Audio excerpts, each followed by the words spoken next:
I put in my book, you have the ability and I believe the responsibility to serve others with your gifts, whatever they are. There are people today who need what you have, and they're just waiting for you to find your voice so you can help them change their lives. What a tragedy for them if you don't find your voice now. Mm-hmm. And I was like, there's somebody out there today that's going to find out that their child has anxiety, and they're going to wish there was somebody there for them to share a story. Hi, I'm Noelle with Today's Brew, where top producing real estate agents share their tips and tricks on taking more listings, making more money, and having fun doing it.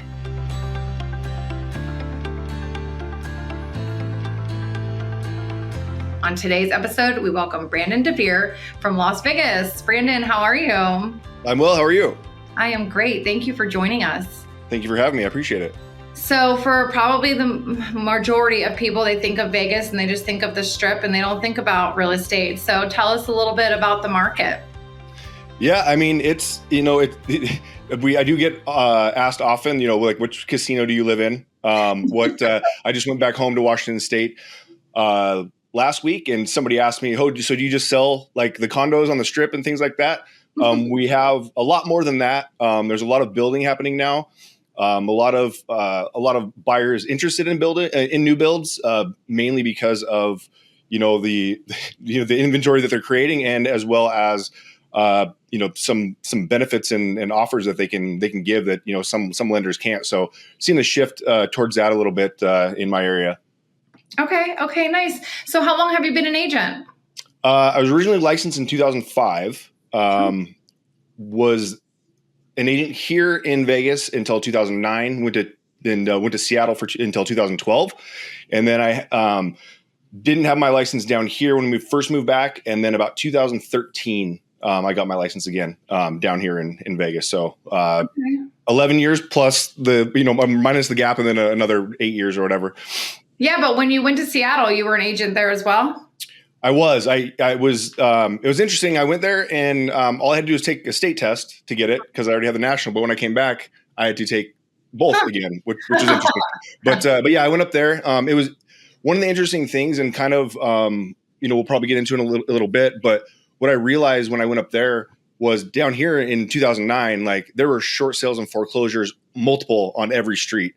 Mm-hmm. I went up to Washington State and in the Seattle area, and there still were those up there, but I realized not as many. And, part of the reason, there was Amazon, Boeing, Microsoft, all the stuff that people are still using. But down in Vegas at the time, we didn't really have much other than, hospitality and tourism. And so people, started making less money, losing jobs, and their fun money kind of went out the window. So that's kind of how Vegas got hit pretty hard at that point.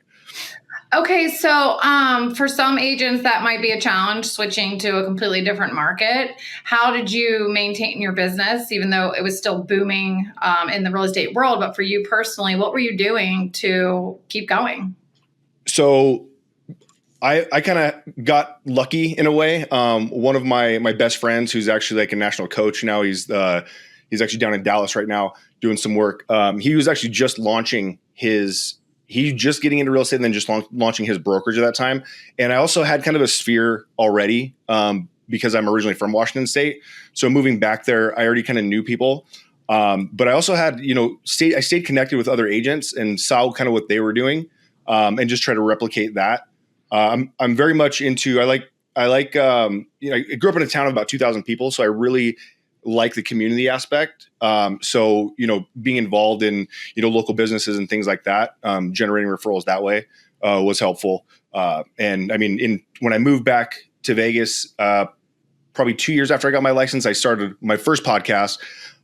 It was through a writing and storytelling group that I became a part of. Actually, I met Amber there. And so my first podcast was Summerlin Advice Giver. So that's a community out here. I made like a Facebook story that I'm about to put out that I wrote yesterday, is essentially, hey, I was in this training with other real estate agents. Okay. So I'm reminding people that I'm a real estate agent without saying, hey, give me this. And also letting people know that I'm working on my craft. Right. Yes. So as like the posts are structured, more so than just, hey, here's stats, here's market updates. Here is, I just sold this in 24 hours. Everyone is. Yeah, right. So, but like the differentiation is also, I think, what a lot of people do is, I know this isn't a training session, but what a lot of people do Oh, is great. like people buy, they typically move every 5 to 7 years. Now we're seeing it extend a little bit. But what happens is as agents, we get out there and we just start hammering people with if all your content is just real estate related, you're only relevant to your audience every 5 to 7 years. So if you're just doing that, you're talking to nobody until they're ready. Absolutely. Instead of being out there and saying like, I coach my son's flag football team. I post stuff about that. My daughter just graduated, I have a lot of things going on in my life other than just real estate. And people want to know that you're still a human being because you have to relate in other aspects. You're going to work on one of your biggest transactions of your life. You're going to spend a lot of time with them. So they want to know who you are. So of course you want to post other things, but you're right. A lot of people do just post real estate every day and that they showed up for work today. Yeah. Like hashtag paperwork. Like, exactly. So if you're training agents, what are you training them to do? Do you train them to have a schedule? Like walk us through what you're telling them. So again, back kind of what we're talking about now, as far as putting yourself out there and being in front of people. I really like Gary Vee. Like a lot of his stuff, like jab, jab, jab, right hook. We talk about like not, we're always asking for things. And I apologize for anybody who has this on their business card or in as their tagline, but like the greatest compliment you can pay is a referral. That is, again, we're just asking. We're constantly asking. And I mean, there's it's not a secret that a lot of agents are disliked. I know in different parts of the country that we have a kind of a better name. But in Vegas, we have, I think, between 15 and 17,000 agents, a lot of them part-time. And so I try like, also, I'm not a big fan of like door knocking, especially door knocking here when it's 105 out. So I try to get them like Facebook groups. I think are huge because you're not asking them. It's not just an email. They're already following you. You already have your audience there. If you do that and you can relate and people can relate to you, they are going to come tell you their stories. They're going to help. And part of the reason that I did it was because I was telling another agent, I'm like, please, her daughter has like a condition that they have to cook from scratch every single day. And she's like, I wish we could eat at McDonald's just because like it would be easy sometimes. And I go, please share that. I go, I will produce your podcast. Please just show up and do this. There's people that need to hear it. Russell Brunson. He's a huge, like I have his Expert Secrets book right here. This is like my Bible. It's just writing and everything in it. But basically he has a quote in there that I actually put in my book. I was going to talk about that next, so I'm glad you brought it up. So I put it in his, basically just says, you have the ability and I believe the responsibility to serve others with your gifts, whatever they are. There are people today who need what you have, and they're just waiting for you to find your voice so you can help them change their lives. What a tragedy for them if you don't find your voice now. And that's kind of where I was telling her to do that, but I wasn't doing it myself. And I was like, there's somebody out there today that's going to find out that their child has anxiety, and they're going to wish there was somebody there for them to share a story. Like what industry are you in? And you're luckily for me, I had the ability to, work with them because my schedule was flexible, but it made it slightly easier, but it was still difficult. Oh, absolutely. And I'm a firm believer in quality over quantity. Yeah. With everything in life. So you mentioned your book, Home Seller Secrets. Tell us about it. No, that's a different one actually. I thought you were talking about. So you have more than one. Yeah, that one. So that one was one that I've created again, doing that one specifically for Summerlin homeowners. So the idea was instead of giving out a business card, I could be giving these books out. So Summerlin, so that's Home Seller Secrets of Summerlin. Okay. So that one is which I created for another member of my team for her area as well, where those can be given out. There are basically it's just the home like sellers things that you wouldn't think of, right? Like from a seller standpoint, like what's your credit? Like, do you have good credit when you go to sell your home? Most sellers wouldn't think of that. They're like, I have money, and then they're going to sell. They're going to go buy, and they're going to go, wait, I can't. Because I've been late on my credit cards or whatever. I that recently with a listing of mine. Yeah. That exact scenario. Yeah. So in there, there's a credit repair guy that I partnered with. And so I put a QR code into that that goes to his credit repair site. A couple lenders in there as well. in there also has a QR code that goes back to my calendar to book an appointment with me.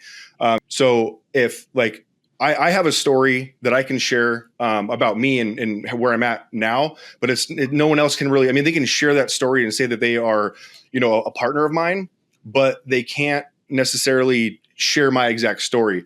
So if I have if I can give them something like a book to hand out that they can leverage over and over again that they don't have to write, then that's where the duplication happens, because it's not the story is the same every time. It's not having to retell it and do that. So that's what that book was for. I know that you had mentioned my book. It's funny that you found that one, because that one was just kind of a marketing piece that I self-published on. It popped right up. Amazon. Hilarious. Okay, that is funny.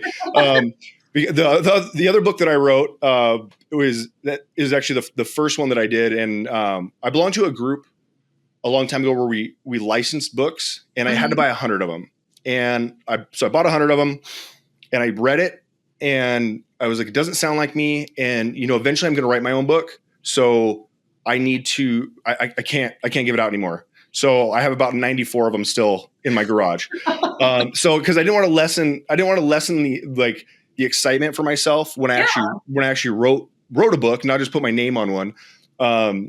That I wanted to still be excited about it. So I ended up writing. It's called The Semi-Retired Real Estate Agent, and this is basically I made a commitment about 6 years ago that I wasn't going to. My daughter played competitive soccer.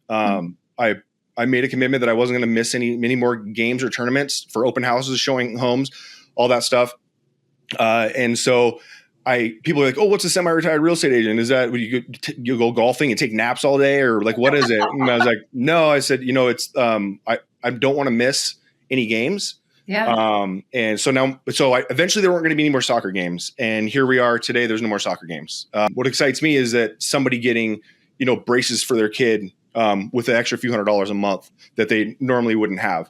And so that's kind of what the semi-retired agent was about, is that, my dad worked as a teacher for 26 years, and now he gets a check every month for work that he had already done. He's retired. Oh, wow. Okay. Like that's what we do, right? We work for a long time, and then we go, okay, great. Now we can stop working and we get a little bit of a check every month. We hope. So, yeah. So we hope, right? So that's how I viewed it. I had over 600 agents in my organization, and I was in 34 states, 6 provinces, and 8 countries.